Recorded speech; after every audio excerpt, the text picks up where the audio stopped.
మసాని చంద్రశేఖర్ గారు గుంటూరు పార్లమెంటు సభ్యులు గౌరవ కేంద్ర మంత్రివర్యులు గుంటూరు కార్పొరేషన్లో జరుగుతున్నటువంటి పరిణామాల పట్ల మా వ్యాఖ్యలను ఖండిస్తూ మాకు దిమాకా లేదు అనేటువంటి మాట వారు మాట్లాడినట్టుగా మీ ద్వారా నాకు అర్థమవుతోంది.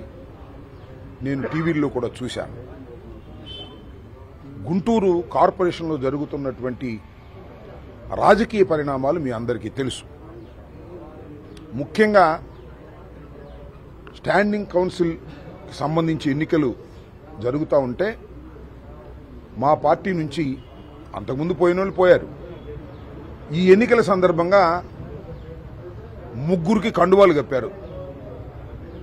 ఫ్యాను గుర్తు మీద గెలిచిన వాళ్ళు, మా కార్యకర్తల అండతో గెలిచిన వారు, మా పార్టీ ఆర్థికంగా సహాయం చేసిన వాళ్ళు ముగ్గురు పోయారు.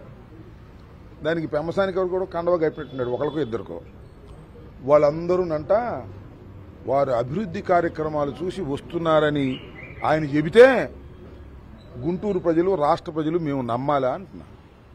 ఏం జరుగుతుందో నాకన్నా మీకు తెలుసు, మీడియాకు తెలుసు, గుంటూరు ప్రజలకు తెలుసు. చివరికి సంతలో పశువుల్ని కొన్నట్టుగా కొనటానికి తిరుగుతున్నారు.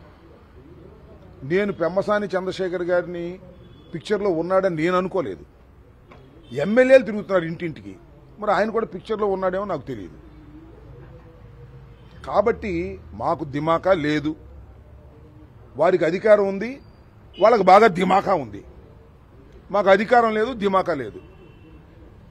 పెమ్మసాని గారికి, తెలుగుదేశం నాయకులకి బాగా దిమాకా ఉంటే నైతికమైన విలువలు పాటించండి.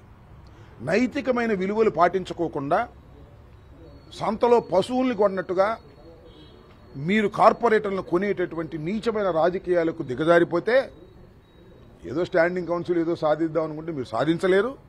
ఒకవేళ సాధించినా కూడా మీరు అపాస్పాలవుతారు. ఇప్పటికే ప్రభుత్వ వ్యతిరేకత శరవేగంగా పెరుగుతున్నది.